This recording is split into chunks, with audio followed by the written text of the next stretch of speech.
Welcome. I'm Gayathri and I'm passionate about transformative coaching in the realm of life and leadership. My journey towards coaching started with an educational background in psychology and over 20 years of corporate leadership. Today, my commitment to help unlock limitless possibilities within each individual has culminated in the creation of my organization, Realize to Win. As a certified master coach, my philosophy centers around the power of the human mind and its boundless capacity for growth and achievement. My approach is rooted in the belief that with the right mindset, training, and guidance, there's truly no limits to what you can accomplish. My work is just not about reaching goals. It is truly about redefining the very boundaries of potential. Join me every week on my podcast, Catalyze Your Self, where we can dive into mindsets, experiences, and practical steps that will ignite your transformation towards limitless possibilities. I look forward to connecting with each and every one of you. Welcome, everyone, back to Catalyze Yourself, where we explore many pathways to our best self through science, stories, and strategies. I'm your host, Gayathri, and today we are diving deep into a topic that affects us professionally and personally: burnout. Burnout sneaks up on you.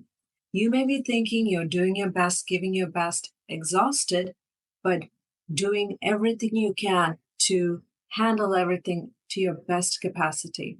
And then it hits. There are many who don't even realize they're on the verge of burnout until they go over, until it's too late. But what is burnout? Clinically, it is described as a state of emotional, physical, and mental exhaustion caused by extensive and prolonged stress. It typically shows up as you feeling overwhelmed or unable to meet what life is demanding of you. Though burnout has been historically used as a term in workplace settings, it is now being recognized as a larger concept. Burnout can happen to anyone when they're present in a scenario, personal or professional, that keeps them in a place of chronic stress. And we know this. We know chronic stress can lead to the alteration of our brain structure and function, particularly in the areas that impact decision making and emotional regulation and memory and learning. This is why when someone is burnt out, they have the hardest time making decisions, managing their emotions, and they find it challenging in many cases to remember specific details. If we want to determine a proactive way to catch these symptoms of burnout before they get to that critical threshold, we can keep growing towards our best self. So, thank you for joining me today for this episode 14, Prevent Your Burnout, where we can focus on understanding what burnout is and how we can actively prevent it. Burnout is the result of chronic stress, and stress manifests in a variety of ways, physically, emotionally, and behaviorally. Before I go into any of the list of symptoms that I would want you to be aware of, I want to make a public service announcement.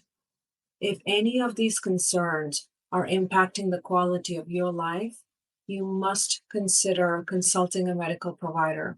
What I'm sharing with you is just for awareness so you can recognize and do your research if there's a potential issue that needs your attention. Please keep in mind that a symptom can have multiple sources, so it could be a completely different reason why you're having the symptom, especially if you're someone with no stress. Or it could be that it is an existing symptom that is getting compounded because you have stress. Either way, if you hear what I'm sharing with you and think you may have a potential concern, please do consider contacting your doctor or medical provider if the symptom is something that's truly impacting the quality of your life. Having said that, if you have any of these symptoms, there is a chance that you're under stress and you need to start working on reducing it so you do not end up in a burnout. So let's start with the physical symptoms.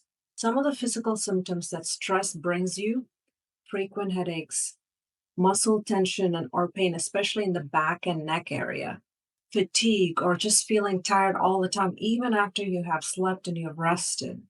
Sleep disturbances, where your sleep is disrupted, or you're having insomnia, or you're sleeping too much. Changes in appetite, whether it is increased or decreased. Digestive issues of any kind. A weakened immune system, where potentially you're falling sick more often than you ever had a pattern of before. Now, let's go to some of the emotional symptoms.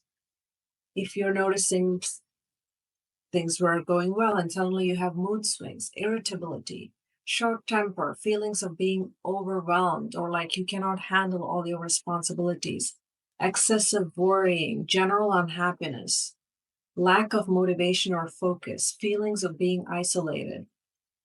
These are all emotional indicators that you could be under stress. And then behavioral symptoms, increase or decrease in food consumption that I mentioned earlier, where you're using food as a comfort or you're losing interest in eating, procrastination or avoiding responsibilities, withdrawal from social activities that were once enjoyable, and potential increase in nervous behaviors like nail biting or fidgeting or pacing. Now, there are some cognitive symptoms also that show up: memory issues or memory problems. This includes forgetfulness, losing track of things more than your normal pattern. There are some of us who are always forgetting things. If you've always been that way, but if you're noticing a shift or a change in or an increase of it, then pay attention. Difficulty concentrating or making decisions. Constant worrying, racing thoughts, and pessimism. These are all factors that typically show up more when you're under stress. Recognizing symptoms of stress is the first step. To resolve it and to proactively prevent it, we need to understand it. What are the underlying causes of it? So let's move on to that.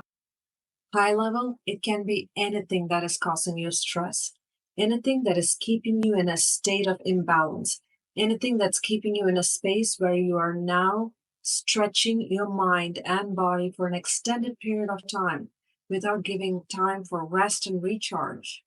Having said that, burnout can develop in various contexts where there is extreme exertion. I deliberately make this term broad.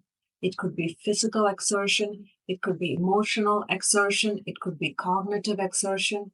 When you look at the causes broadly in this manner, you can see it can happen to anyone. It can happen to students as they learn to adapt to increased expectations while pursuing their higher education. It can happen in the traditional workplace. It can happen in a relationship of any sort in your personal life. It can happen as a result of expectations on you from social, family, or cultural context. It can happen when additional roles are taken on in life, for example, parenting children or caregiving of elderly parents. So, in essence, anything you're committed to doing and not in balance with your mind and body that keeps you in extreme exertion, physically, emotionally, or cognitively, you are on your way of burning yourself out. There are a few key elements that you will find as common in all burnout.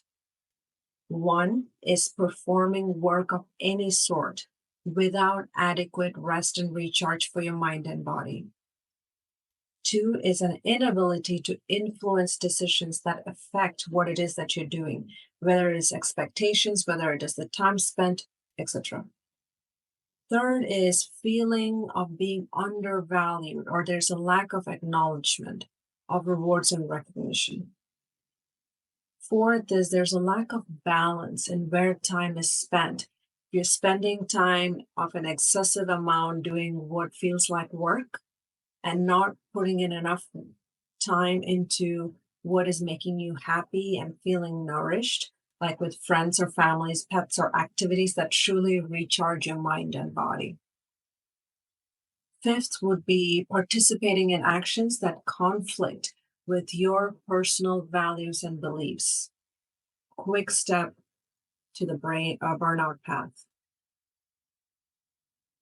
Sixth, dysfunctional dynamics. And you will find this everywhere, where you are feeling undermined, disrespected, undervalued. In a sense, any scenario where you're not emotionally or mentally given the space to be your best self. It is critical that you identify those spaces and you move out of it so you can prevent your burnout. Seventh and last one I would want to highlight is lack of support. If you are a regular listener of mine, you've heard this before. Support for each of us looks different, and that is perfectly okay. It is not the number of people you have, it is the quality of who and what you have. If you do not have access to and have not taken the steps or time to identify a support system where you can get objective, respectful, trustworthy, non judgmental support, you have potentially placed yourself in the group of people tracking towards getting burned out. So take the time and find yourself what is that support space that you need to bring yourself back to calm. Reaching burnout is a threshold that typically results in drastic actions. Quitting a job because you cannot take it anymore, leaving a relationship because you cannot take it anymore, disengaging with life because you cannot keep up with it anymore.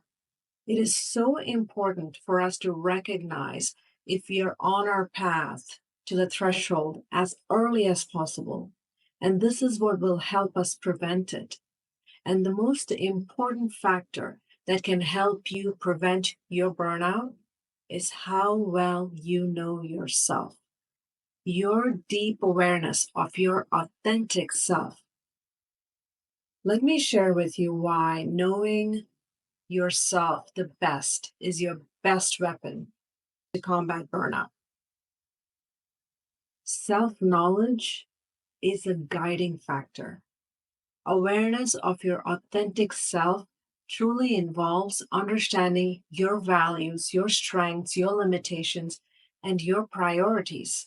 This self knowledge can act as your compass, guiding your decisions and helping you navigate towards activities and environments that are genuinely fulfilling to you rather than drain the life out of you.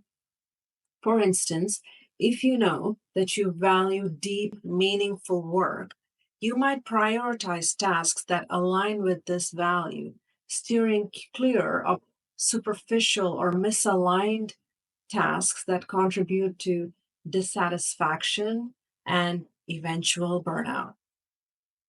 Let me share with you an example of someone I coached a few years ago, and we are going to name him Alex. Alex was someone who worked in the same organization as me at the time. And he was one of our marketing executives. Alex was someone who you would call ambitious, a go getter, and he was considered as one of the organization's high performers. I had known Alex for a couple of years by the time I started noting, and he also started sharing with me his sense of dissatisfaction with his work and feeling exhausted and drained all the time.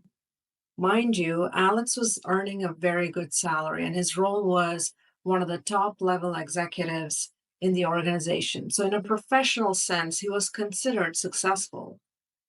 He asked me to help him work through his disengagement, and we uncovered a few things through the process. His family life was going well. He was able to spend time with his wife and children to his level of satisfaction. He grew up in a financially disadvantaged family, and this resulted in his fire, his ambition, his desire and decision to work hard and make sure he was successful. So his family was well taken care of.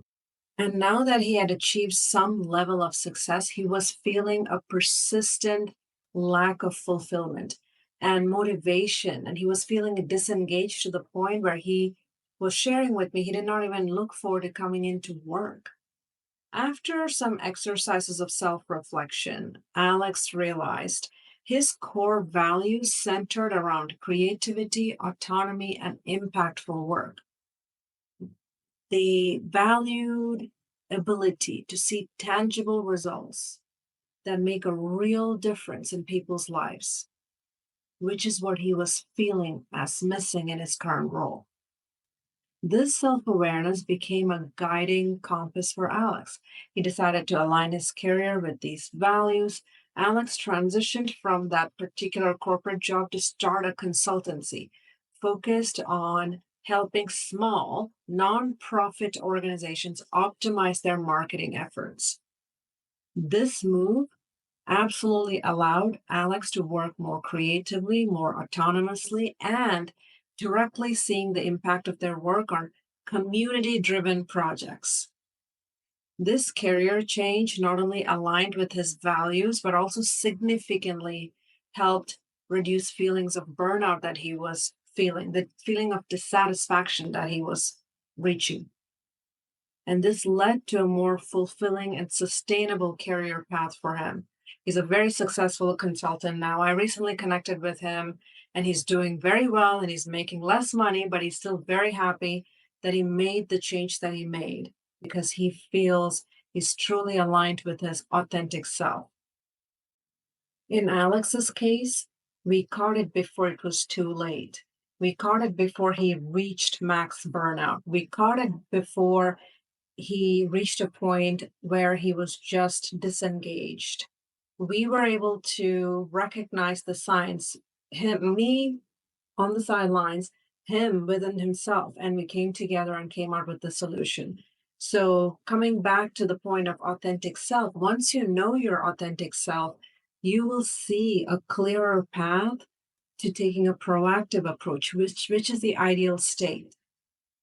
Let me give you some effective strategies that you could potentially keep in mind.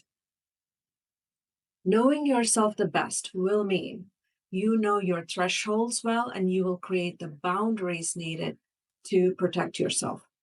So, recognizing your authentic self allows you to establish those boundaries that respect your mental, emotional, and physical limits.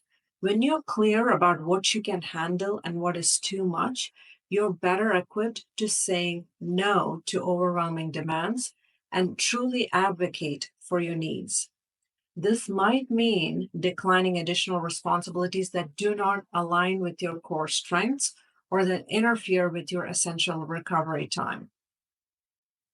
Knowing yourself the best will mean you will recognize how to proactively identify what scenarios will lead to internal conflicts. For example, if authenticity to you means creativity, working in a role or environment that stifles creative expression can lead to dissatisfaction and stress, whereas finding avenues for creativity can enhance your engagement and resilience.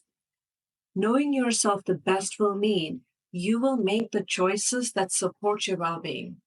The self awareness aids in identifying what is taking on too much. When do you need a break? When do you need to evaluate your path? It also truly helps you recognize what types of projects or tasks that you need to take on that will energize you, that will bring out the best in you, and what type of projects and tasks you potentially need to not engage in. Knowing yourself the best will mean you will proactively make the adjustments needed in your lifestyle and choices before you reach burnout. This might involve integrating regular physical activities, mindfulness practices, or activities that truly make you relaxed and happy, that aligns with what is giving you the best sense of rest and relief. This is what is going to provide the necessary outlet for stress, and then it'll keep you more calm and rested. Knowing yourself the best means you will attract, and seek out and foster a support network of people who understand and share similar values, who will inspire you to keep growing in a respectful, non judgmental manner. These authentic connections will provide you the emotional support that reduces that feelings of isolation and offer encouragement, all of which is so vital for maintaining resilience against burnout. In closing, let me say this. While burnout is a sign of our times, it is not an inevitable part of our lives. By understanding its signs and taking proactive measures, we can prevent it and maintain our well being. Remember, you're not alone in this. It's okay to ask for help and take care of yourself. And I can be one of those support systems for you. I'm a certified life and leadership coach.